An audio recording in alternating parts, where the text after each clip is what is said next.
నేనేమంటున్నా మేడం, మీ ఏజెంట్ వాడొచ్చి నా దగ్గర మొత్తం డబ్బులు తీసుకొని వెళ్ళిపోయిండు, 1 MP కూడా లేకుండా. వాడు మీకు కట్టలేదు. దానికి నేను ఇప్పుడు కంప్లైంట్ రేజ్ చేస్తున్నా. కంప్లైంట్ కి రిప్లై వచ్చిన తర్వాత నీకు మొత్తం అమౌంట్ కడతా. కంప్లైంట్ కి రిప్లై వచ్చినాక ఎవరు ఆగమన్నారు సార్? ఎవరు ఆగపోతే నువ్వు ఏం చేసుకుంటావో అది చేసుకో. నువ్వు రిఫరెన్స్ నెంబర్ కాల్ చేస్తా అంటున్నావు కదా, రిఫరెన్స్ నెంబర్ కాల్ చేసుకో. Hi friends, welcome to your guide Ravi ఛానల్కి. కస్టమర్ ఆల్రెడీ స్ట్రగుల్లో ఉంటే ఫైనాన్షియల్గా, హెల్త్ పరంగా, జాబ్ లాస్ కారణంగా ఇలాంటి కారణాల వల్ల సెటిల్మెంట్కి వెళ్తాడు. సో ఆ టైంలో కూడా స్కామ్ జరిగే ఛాన్స్ ఉంటుంది. ఎందుకంటే ఇక్కడ రికవరీ ఏజెంట్ కస్టమర్ దగ్గర పేమెంట్ తీసుకొని మీకు సెటిల్మెంట్ లెటర్ పోస్ట్లో వస్తుంది అని చెప్పాడు. సో 1 month తర్వాత ఎగ్జాక్ట్గా కస్టమర్కి మళ్ళీ కాల్స్ రావడం స్టార్ట్ అయిపోయింది. సో కస్టమర్ అప్పుడు గ్రహించాడు మోసపోయానని చెప్పేసి. సో వీడియో చివరి వరకు వినండి, చాలా ఇన్ఫర్మేటివ్గా ఉంటుంది. వీడియోని వస్తే డెఫినెట్గా లైక్ చేయడం మర్చిపోకండి. కొత్త వాళ్ళు వీడియో చూస్తుంటే ఛానల్ సబ్స్క్రైబ్ చేసుకుని వీడియోని లైక్ చేయండి. ఏం link madam? Paytm the sir. మా బ్రదర్ మాట్లాడుతున్నాను. హలో సార్, అది పేటిఎం ది లింక్ ఓపెన్ చేసి పేమెంట్ చేయండి. మీది ఏం loan madam? Paytm sir. Paytm Paytm personal లోనా? ఎంత ఉంది మేడం అవుట్ స్టాండింగ్? 12,000 కడితే లోన్ క్లోజ్ అవుతుంది సార్. మరి ఆల్రెడీ కట్టినాం కదా, స్క్రీన్ షాట్ ఉంది కదా మా అక్కడ. ఎప్పుడు కట్టారు? ఎప్పుడు కట్టినవరా? లాస్ట్ మంత్ కట్టినాడు కదా మేడం. సార్ లాస్ట్ మంత్ లో వాళ్ళు ఎవరో సెటిల్మెంట్ అని చెప్పి కట్టించుకున్నారు. సెటిల్మెంట్ కాదు, క్లోజ్ అవుతుంది అని చెప్పి కట్టించుకున్నారు. మీకు ఏ లెటర్ ఇవ్వలేదు, ఏమి ఇవ్వలేదు. ఇప్పుడు మరి గంగలో పోయినట్టేనా పైసలు? అర్థం కాలేదు. ఇప్పుడు మరి పైసల సంగతి ఏందన్నట్టు? కాదు సార్, ఆ అమౌంట్ తీసేసిన తర్వాతే మీకు అవుట్ స్టాండింగ్ 33,037 రూపీస్ ఉంది. నేనేం చెప్పాను అంటే మీ అన్న, మీ తమ్ముడా ఎవరో అతనికి ఏం చెప్తాను అంటే మీ 33,000 నీ చార్జెస్ రిమూవ్ చేస్తాను, నాకు 12,000 కరెక్ట్ అని మీ లోన్ క్లోజ్ అయిపోతుంది, నీకు ఎన్ఓసి 2 days లో ఇస్తాను అని చెప్పాను. లాస్ట్ టైం ఎంత కట్టిన అమౌంట్? అర్థం కాలేదా? లాస్ట్ టైం మేము కట్టిన అమౌంట్ ఎంత? మీకు అకౌంట్ డీటెయిల్స్ కావాలా? మేము కట్టిన అమౌంట్ ఎంత? మీది ఏంటిది, ఏజెన్సీయా, బిఆర్ఎఫ్ ఏంటిది? అర్థం కాలేదు సార్. మీది ఏజెన్సీయా? మీ ఏజెన్సీ పేరు ఏం పేరు మేడం? అవును సార్, మేము పేటిఎం పర్సనల్ లోన్ నుంచి ఫోన్ చేస్తున్నాము. పర్సనల్ లోన్ కెళ్ళి అయితే మరి హీరో ఫైనాన్స్ దాంట్లో మాకెందుకు ఉంటది? హీరో మేము పేటిఎం లో తీసుకోలేదు కదా. తీసుకున్నారు కదా మీరు. హీరో ఫిన్ కార్డ్ తీసుకుంటే మీరు హీరో ఫిన్ కార్డ్ ఫినాన్స్ నుంచి త్రూ పేటిఎం నుంచి తీసుకున్నారు. ఇప్పుడు మీది ఏంటిది, ఏజెన్సీయా లేకుంటే హీరో ఫిన్ ఆన్ రోల్ ఎంప్లాయా? మీ పొజిషన్ ఏంది? ఫస్ట్ ఆఫ్ ఆల్ మీ పేరేంది అసలు? ఇప్పుడు మాది ఏజెన్సీకి అలర్ట్ చేసిర్రా, మీరు హీరో ఇన్కమ్ తరపు నుంచి ఫోన్ చేస్తున్నారా? సార్ మీ ఫైల్స్ అన్ని మా దగ్గరకు వస్తాయి సార్, ఎవరెవరు పెండింగ్ ఉన్నాయి. అదే మీ ఏజెన్సీ పేరు ఏం పేరు? అర్థం కాలేదు. మీ ఏజెన్సీ పేరు ఏం పేరు? మా ఏజెన్సీ పేరు మాది ఏజెన్సీ కాదు సార్, మేము హీరో ఫిన్ కార్డ్ నుంచి కాల్ చేస్తున్నాము. సో పేటిఎం లో హీరో ఫిన్ కార్డ్ నుంచి అంటే మన హీరో ఫిన్ కార్డ్ నుంచి వెళ్ళి నాకు ఆథరైజ్ నెంబర్కి వెళ్ళి రాలేదు కదా ఫోను, అన్నోన్ నెంబర్కి వెళ్ళి వస్తున్నాయి కదా సార్. మాది Paytm app sir, Paytm app నుంచి కాల్ చేస్తున్నాను. హీరో పిన్ కార్డ్ వెండర్, ఓకేనా? ఇప్పుడు వెండర్ తరపు నుంచి మీరు కాల్ చేస్తే ఇప్పుడు మీ ఆథరైజ్ నాకు అలర్ట్ చేసిన ఏజెన్సీ మీ ఏజెన్సీ నెంబర్కి వెళ్ళి రావట్లేదు కదా, ఎందుకు మీరు పర్సనల్ నెంబర్కి వెళ్ళి కాల్ చేస్తున్నారు? Personal number office number personal number కాదు. ఆఫీస్ నెంబరా? ఆఫీస్ నెంబర్ కంప్లీట్ డీటెయిల్స్ చెప్పి. ఇప్పుడు అర్థం కాలేదు. ఏం డీటెయిల్స్ కావాలి?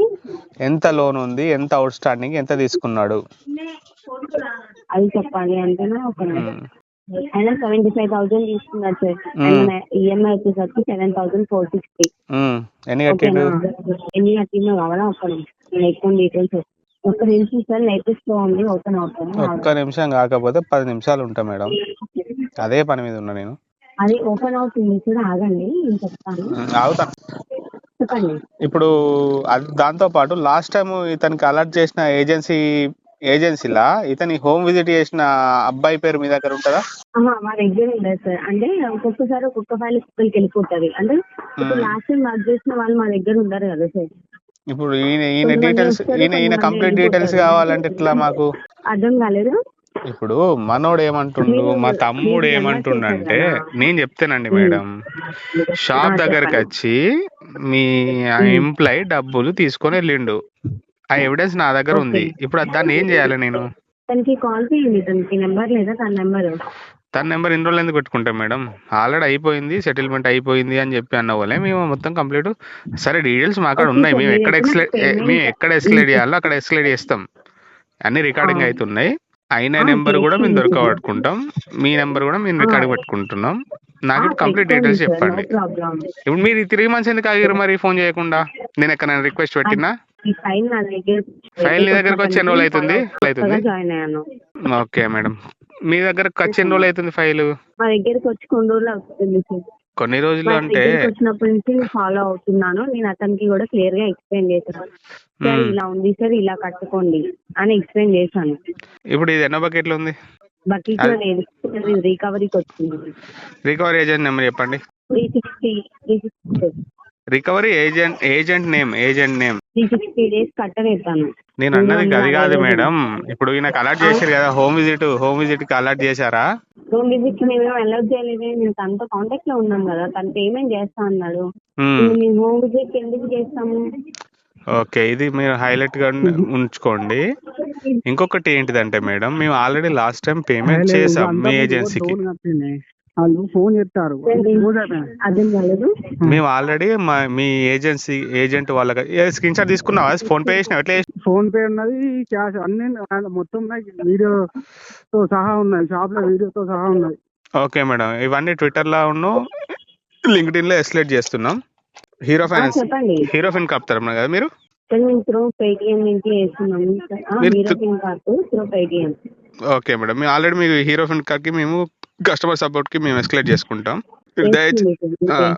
మేడం అమౌంట్ వచ్చేసి మేము ఎస్కలేట్ చేసిన దానికి రిప్లై వచ్చిన తర్వాత మేము అమౌంట్ కట్టుతాం. ఓకేనా? అప్పటి వరకు నాకు ఇప్పుడు పేమెంట్ చేస్తా అని చెప్పారు. పేమెంట్ చేయండి. ఇప్పుడు పేమెంట్ కాదు మేడం. ఇప్పుడు పేమెంట్ కాదు నిన్నేం చెప్పారు? పేమెంట్ చేస్తా అని చెప్పారు. ఈ రోజు ఏం చెప్పారు? చేస్తా అని చెప్పారు. ఇంట్లో ఏం చెప్పారు? 3:30 చేస్తా అని చెప్పారు. మరి తీసుకుపోయిన సంగతి ఏంది? ఎవరు తీసుకెళ్లారు? మేము తీసుకెళ్ళామా? మీ ఏజెన్సీ తరపున వచ్చారు. మా ఏజెన్సీ అంటే ఎవరు తీసుకెళ్లారు చెప్పండి. మేమైతే కాదు కదా, చాలా ఏజెన్సీస్ ఉంటాయి. వాని పేరేం పేర్రా గుర్తుందా? శివకుమార్ అని చెప్పిండు. ఓకేనా మేడం? ఆ నెంబర్ ఉందా? ఉన్నాయి, అన్ని ఉన్నాయి. ఓకే మేడం, మేము ఇక్కడ క్లారిఫై చేసుకొని మీకు పేమెంట్ చేస్తాం. మాకు టైం ఇవ్వండి, లేకపోతే మేము పేమెంట్ చేస్తా అన్నా చేయండి. ఇప్పుడు కాదు మేడం, ఇప్పుడు మేము మాకు ఆ ప్రాబ్లం సాల్వ్ అయ్యే వరకు మీకు ఒక 1 MP కూడా కట్టాం. సార్ నేను చెప్పేది వినండి సార్, మీరు ఇప్పుడు నాకు పేమెంట్ చేయండి. నేనేమంటున్నా మేడం, మీ ఏజెంట్ వాడొచ్చి నా దగ్గర మొత్తం డబ్బులు తీసుకొని వెళ్ళిపోయిండు 1 MP కూడా లేకుండా. వాడు మీకు కట్టలేదు. దానికి నేను ఇప్పుడు కంప్లైంట్ రేజ్ చేస్తున్నా. కంప్లైంట్ కి రిప్లై వచ్చిన తర్వాత నీకు మొత్తం అమౌంట్ కడతా. కంప్లైంట్ కి రిప్లై వచ్చినాక ఎవరు ఆగమన్నారు? ఎవరు ఆగపోతే నువ్వు ఏం చేసుకుంటావో అది చేసుకో. నువ్వు రిఫరెన్స్ నెంబర్ కాల్ చేస్తా అంటున్నావు కదా, రిఫరెన్స్ నెంబర్ కాల్ చేసుకో. నేను ఇప్పుడు ప్రెసెంట్ నీకు ఫోన్ కాల్ కట్ చేసుడుతోనే మీ హీరో ఇన్కమ్, మీ పేటిఎం రెండింటికి నాకు మొత్తం నన్ను సర్వం నాశనం చేసిర్రు. మీ 2 పేర్లు నేను ట్యాగ్ చేసి లింక్డ్ఇన్ ట్విట్టర్ లా ఎస్కలేట్ చేస్తున్నా, చూసుకోరి. Customer support. ఓకేనా మేడం? నేను ఆల్రెడీ మీ ఏజెంట్ వచ్చేది ఆ దగ్గర. మీ పేరేం పేరు సార్? నేను మాట్లాడుతున్నా. లాస్ట్ టైం మీ ఏజెన్సీ తరపున వచ్చి మా దగ్గర ఒక 1 MP కూడా లేకుండా మొత్తం డబ్బులు తీసుకొని వేయండు. మళ్ళీ ఇప్పుడు మళ్ళీ డ్యూ ఉన్నది కట్టురు అంటే మీ సామంటారా బతుకుంటారా మమ్మల్ని? అదే సార్, మాకు క్లారిటీ ఉంది. ఆయన పేరేం పేరు? శివకుమార్ అనే వ్యక్తి ఫోన్ పే ద్వారా ఆయనకు కొట్టాము డబ్బులు మొత్తం. సార్ మీకు ఓకేనా సార్? అది మేము సెటిల్మెంట్ అనే వచ్చిండు సార్ నగర లేవు అన్నాక 15,000 30,000 ఉంది, 15 కడితే సెటిల్మెంట్ అయిపోతుంది అని చెప్పి షాప్కి వచ్చి క్యాష్ తీసుకొని పోయిండు. ఓకే, ఇక మీకు కాల్స్ రావన్నాడు. పోయిన మంత్ 10th తీసుకున్నాడు. అప్పటి నుంచి ఇప్పటి వరకు కాల్స్ రాలే. మళ్ళీ ఈ మంత్ 10th నుంచి కాల్స్ వస్తున్నాయి మళ్ళా.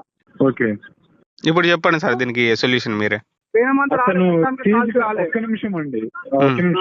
ఇప్పుడు ఎవరైతే మీ దగ్గరకు వచ్చి క్యాష్ తీసుకెళ్లారో అతనికి ఒక్కసారి నాతో మాట్లాడిస్తారా? ఆయన ఫోన్ లేపట్లేదు సార్. మీకు అవసరం అయితే ఆ డీటెయిల్స్ అన్ని మీకు వాట్సాప్ చేయమంటే వేస్తాను సార్. ఇక్కడ మేము ఎలా నమ్మగలం మీరు ఇచ్చిరని? ఉన్నాయి, అన్ని ఉన్నాయి సార్. ఎవిడెన్స్ ఉంది సార్, ఆ ఎవిడెన్స్ మొత్తం మీకు ట్రాన్స్ఫర్ చేస్తున్నా, చూసుకోండి. సరే సార్. ఓకేనా? ఎక్కడి నుంచి అని చెప్పారు సార్? ఎక్కడ నుంచి అని చెప్పారు సార్ అతను? వాళ్ళు ఏమో హైదరాబాద్ నుంచి వెళ్ళి ఇట్లా మీకు కాల్ చేస్తున్నాం, మా పర్సన్ వస్తారా అన్నాడు. ఎవరినో ఎంత అమౌంట్ తీసుకెళ్లారు సార్? 15,000. 15,000 తీసుకెళ్లారు. 15,000 ఇచ్చాం. అప్పటి నుంచి మళ్ళీ ఇప్పటిదాకా కాల్స్ రాలే, మళ్ళీ ఫోన్స్ కూడా రాలే. మీరు ఈ మంత్ 10th నుంచి మళ్ళీ కాల్స్ చేస్తున్నారు. 2 months అవుతుంది. 2 months జరిగి ఎన్ని మంత్స్ అవుతుంది? పేనమంతా తీసుకున్నాడు, పేనమంతా 10వ తారీఖే తీసుకున్నాడు. అప్పటి నుంచి ఇప్పటి వరకు కాల్స్ రాలేదు. మళ్ళీ ఈ నెల 10 తారీఖు ఇప్పుడు కాకపోతే మీరు కనీసం పేనమంత నుంచి నాకు కాల్స్ రావాలి కదా సార్. నేను ఏమంటున్నా అంటే ఇప్పుడు సెటిల్మెంట్ చేసిరా లేదంటే ఎఫ్సీ చేసిరా? సెటిల్మెంట్ ఇగో నేను చెప్పానండి, 30,000 ఉన్నాయి సార్, సెటిల్మెంట్ వేసుకోండి. 17,000 అన్నాడు. 17,000 లేవు సార్ అన్నాక 15,000 అన్నాడు. అన్నాక సార్ ఒక 2 days టైం ఇవ్వండి అని చెప్పిన. వేరే వాళ్ళు క్యాష్ తీసుకున్నా. అప్పటి ఇప్పుడు ఫోన్ మాట్లాడే ఉన్నా చూడు మా మామ అన్న, ఆయన దగ్గర తీసుకొని ఆయన క్యాష్ ఇచ్చేసిన తర్వాత మీకు ఎటువంటి తరపున కాల్స్ రావు, ఏది రాదని చెప్పిండు. కాల్స్ రాలేదు. ఈ నెల 10 తారీఖు వరకు కాల్స్ రాలేదు. మళ్ళీ 10 తారీఖు నుంచి మీకు అప్డేట్. మరి ఎన్ఓసి కానీ సెటిల్మెంట్ లెటర్ కానీ మీరు ఏం తీసుకోకుండా పోస్టులు వస్తాయని చెప్పిండు లెటర్. పోస్ట్ ఎందుకు వస్తుంది సార్? మీరు ఏమన్నా ఆయన చదువుకోకుండా చేసిరా సార్? నిజంగా మీకు ఇప్పుడు ఇట్లా కావాలని మీకు అయితే చెప్పాం కదా సార్. అది నాకైతే లేదు సార్. ఇన్ని రోజుల నుంచి కట్టకుండా ఉన్న వాళ్ళు ఇంకో వంక ఏమైనా చెప్తారేమో. ఇప్పుడు మీకు ఎప్పుడు వచ్చింది? ఈ మంత్ వచ్చింది కదా. ఈ మంత్ అవునా కదా? నేను కట్టకుంటే ఎప్పటి నుంచో మీ దగ్గరికి రావాలి కదా. ఈ మంత్ సార్ లాస్ట్ మంత్ మీరు వాళ్ళకి ఎవరికో చెప్పారు కాబట్టి వాళ్ళు మాట్లాడుకుర్రు, వాళ్ళు ఏదో చేసారు అని చెప్పి అంటారు. అది నేను నమ్మాలి. ఇప్పుడు మా దగ్గర ప్రూఫ్స్ ఉన్నాయి సార్. సార్ ఎవిడెన్స్ ఉంది సార్, మా దగ్గర అది ఎవిడెన్స్ ఉంది. డైరెక్ట్ వీడియోలో నేను పనిచేసే షాప్ లో వీడియో కూడా ఉన్నది. వీడియో తీసి నాకు పెట్టు, ట్విట్టర్ లో పోయినాక ఇప్పుడు మా స్టేట్ ని తీసుకెళ్ళి తీసి అవసరం అయితే సార్. నాకు ఇప్పుడు మీ ఏజెన్సీకి వచ్చి ఎన్ని రోజులు అవుతుంది సార్ కేసు? మీ ఏజెన్సీకి వచ్చి ఎన్ని రోజులు అవుతుంది కేసు? నాకు 4 days అవుతుంది. ఇంకో 2 months అయితే మీ దగ్గర ఉంటుంది కదా కేసు. నాకు ఈ రోజు ఒకరో టైం ఇవ్వండి, నేను మొత్తం సాల్వ్ చేసుకొని మీకు కాల్ చేస్తాను. ఈ రోజు ఒక రోజు. Okay sir, thank you. Okay. So ఇక్కడ జరిగిన స్టోరీ ఏంటంటే కస్టమర్కి మీరు పేమెంట్ చేయండి సార్, తర్వాత మీకు పోస్ట్లో సెటిల్మెంట్ లెటర్ వస్తుందని చెప్పేసి నమ్మించారు. కస్టమర్ అది నమ్మి 15,000 ఇచ్చాడు ఏజెంట్కి. ఏజెంట్ 1 month దాకా డిస్టర్బ్ చేయలేడు. నెక్స్ట్ మంత్కి నుంచి అది ఇంకో ఏజెన్సీకి మూవ్ అయినప్పుడు కస్టమర్కి మళ్ళీ కాల్స్ స్టార్ట్ అయినాయి. కస్టమర్ తెలుసుకున్న విషయం ఏంటంటే మోసపోయిందని చెప్పేసి తెలుసుకున్నాడు. సో ఇక్కడ పాయింట్ ఏంటంటే సెటిల్మెంట్ లెటర్ ఎప్పుడైనా సరే కానీ ఫస్ట్ తీసుకోవాలి. ఆఫర్ మనకు ఫస్ట్ వస్తుంది కదా, తర్వాతనే దాన్ని పేమెంట్ చేస్తాం. సో సెటిల్మెంట్ లెటర్ మీకు మెయిల్కి వచ్చిన తర్వాత దాన్ని వెరిఫై చేసుకుని మాత్రమే పేమెంట్ చేయాలి. ఎందుకంటే కొన్నిసార్లు వీళ్ళు పర్సనల్ మెయిల్ ఐడికి నుంచి కూడా ఫేక్ సెటిల్మెంట్ లెటర్ పంపించి కస్టమర్ దగ్గర పేమెంట్ చేస్తారు. సో మీరు గుర్తుంచుకోవాల్సిన పాయింట్ ఏంటంటే సెటిల్మెంట్ లెటర్ ఎప్పుడైనా సరే ఫస్ట్ కస్టమర్కి మెయిల్కి వస్తుంది. బ్రాంచ్కి వెళ్తే కూడా సెటిల్మెంట్ లెటర్ ప్రొవైడ్ చేస్తారండి, బట్ జనరల్గా మెయిల్కే పంపిస్తారు వాళ్ళు. సో పేమెంట్ ఫస్ట్ కట్టండి, తర్వాత లెటర్ ఇస్తాను, ఇలాంటివన్నీ ఫేక్ మాటలండి. సో ఇలాంటి వాటితో జాగ్రత్తగా ఉండాలండి.